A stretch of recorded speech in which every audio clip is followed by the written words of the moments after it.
Hey y'all, it's Kai. And this is... Just E. So, we figured we would do like a little podcast kind of thing. Yeah. So, I have some topics. Oh, and I'll start the timer. We're gonna do about like 5 minutes each, and then just go around. Just don't get crazy with us if we have the same outfit on for like a month. It's all recorded in one day. So, what I wanted to talk about first is social media tips and tricks. Okay, cool.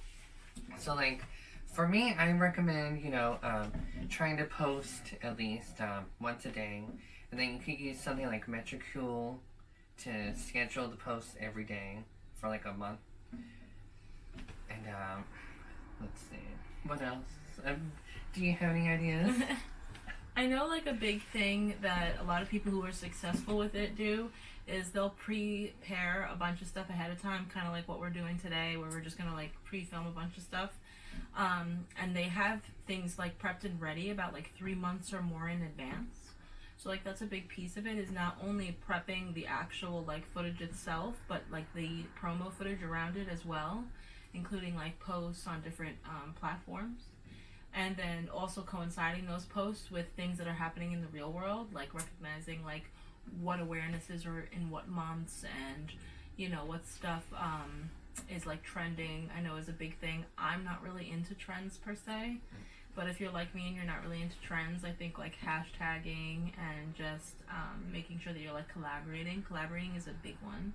If you can collaborate with certain people, yes, the amount of likes go up just because you're getting like likes from the different platforms, but I feel like the algorithm like pushes it a little bit more too, just because it's like getting more traction than like a single post you might do by yourself.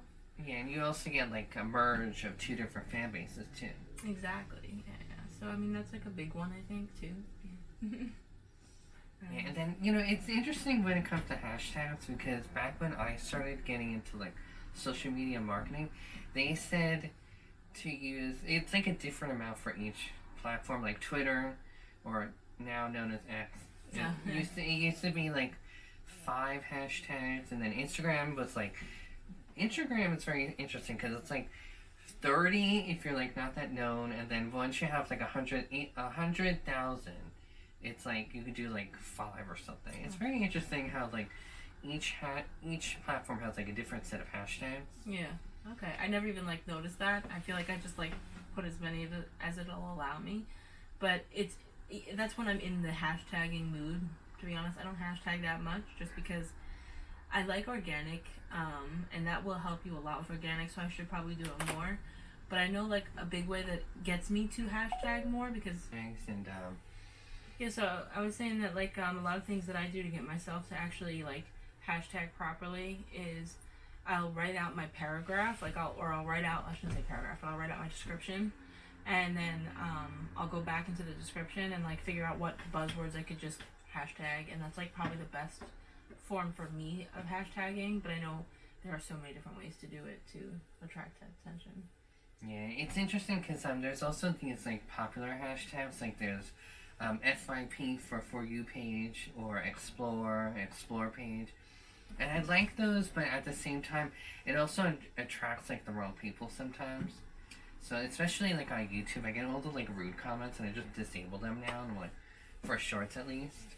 Yeah, well, there's also like a difference between like trying to get quick views and like just trying to get people to like get on your page and traction, and trying to get like long life followers and subscribers. So I know for me personally, I actually don't really like to do the really really popular hashtags because you just get drowned out a lot of the times because you're competing with so many other people.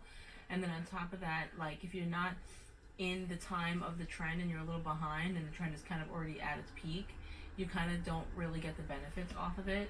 And then I also think that like you never really get like long life people who are trying to stay on your channel. Like you said, you get a lot of trolls, a lot of people who are just there to like start drama.